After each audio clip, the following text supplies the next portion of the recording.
Good day, everyone. I'm Krisovik A. Ratcho from Grade 11 Resilience.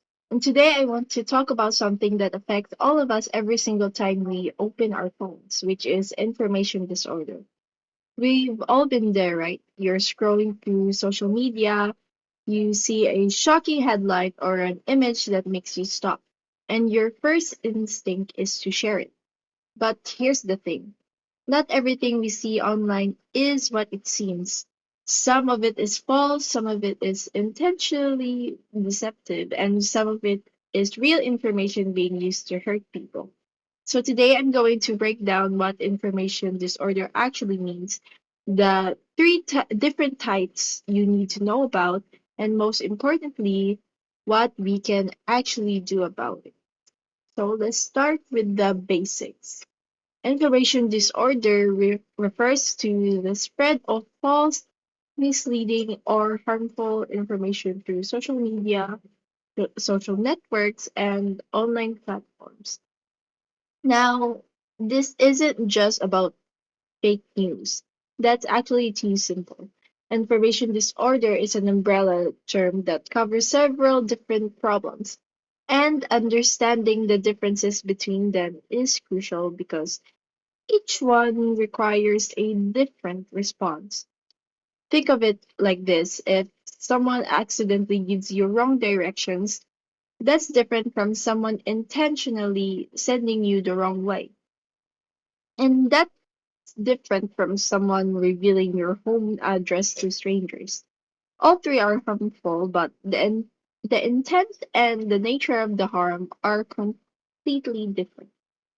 Which brings us to the first type, misinformation. So, misinformation is false information shared by people who genuinely believe it's true. The key here is there's no intention to harm. People share it accidentally, often with good intentions, but it spreads quickly because it triggers emotional reactions. Let me give you a real example that happened actually. So, after the Helen devastated parts of the United States, AI generated images started circulating on social media. One particularly viral image showed a crying child sitting in floodwaters. It looked incredibly realistic. Ordinary users, including some public figures, shared these images believing they were real disaster photos from the actual hurricane. But here's the thing, they weren't real, they were AI generated. The people sharing them weren't trying to deceive anyone. They saw something heartbreaking and assumed it was real, and then hit the share button. That's misinformation in action. False content spreading because nobody stopped to veri to verify it first. Now, the second type is where things get more serious. So this information is false information that is intentionally created and spread to deceive people. Now, this isn't an accident. This is deliberate deception, often planned and coordinated, and usually driven by political or financial motives. Let me show you how sophisticated this can get. Reuters, cr- um, I apologize for my pronunciation, reported on a pro-Russia disinformation campaign that targeted French President Emmanuel Macron. The campaign used fake screenshots and doctored emails to falsely link Macron to Jeffrey Epstein. Epstein. Yeah, these weren't mistakes. This was a calculated effort to damage someone's reputation using fabricated evidence. Now, the scary part about disinformation is how professional it looks. These aren't blurry, obviously fake images anymore. They're polished. They reference real events, they use real names, and they're designed specifically to fool us. The people behind disinformation campaigns knows exactly what buttons to push to make content go viral. Okay, so we've covered false information shared accidentally and false information shared intentionally. Now, here's the third type, and this one surprises most people. Now, malinformation is real, authentic information is shared publicly to harm, embarrass, or threaten someone. The information itself is true, but it's being weaponized. Now, the classic example here is the Podesta Podesta emails from 2016. John Podesta was the chairman of Hillary Clinton's presidential campaign, and hackers generally did access his private emails. Now, the private emails were real.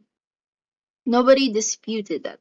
But they were leaked publicly with the specific intent to embarrass political figures and influence the election outcome. This is why malinformation is so tricky. You can't just say, oh, that's fake and dismiss it. The information is genuine.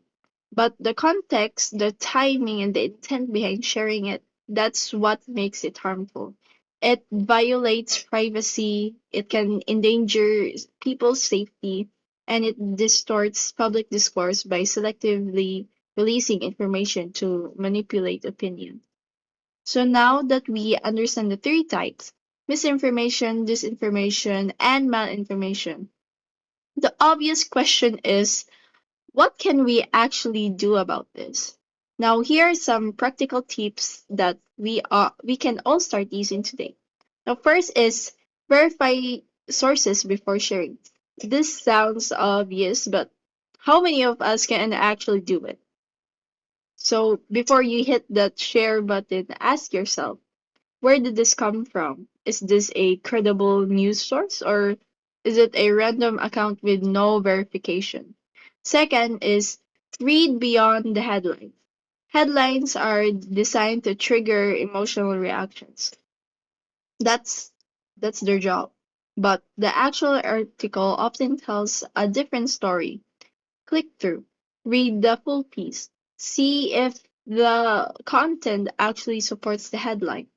Third is use fact-checking website organizations like Snopes, FactCheck.org, and PolitiFact exist specifically to verify claims. If something seems shocking or too good to be true, check there first. Fourth is think critically. Ask questions. Who benefits from this information spreading? What's the original source? When was this published? Critical thinking is your best defense against all three types of information disorder. And finally, report fake content online. Most platforms have reporting tools. Use them. When you see something that's clearly false or harmful, don't just scroll past it. Take the 30 seconds to report it. You're helping stop the spread. So let's wrap this up. Information disorder affects all of us. It spreads false, misleading, or harmful content through the same channels we use to stay connected with friends and family.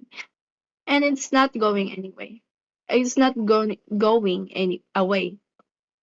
If anything, with AI generated content becoming more sophisticated, it's going to get harder to spot. But we're not helpless here. Understanding the differences between misinformation, disinformation, and malinformation gives us the vocabulary and the awareness to recognize what we're looking at. It helps us become more responsible digital citizens. Critical thinking and fact checking aren't just academic exercises, they're essential life skills in the world we live in.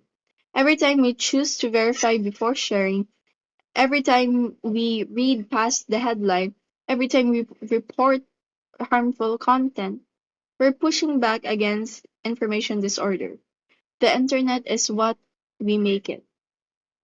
And it starts with each of us choosing to be part of the solution. That was all for my presentation. Thank you.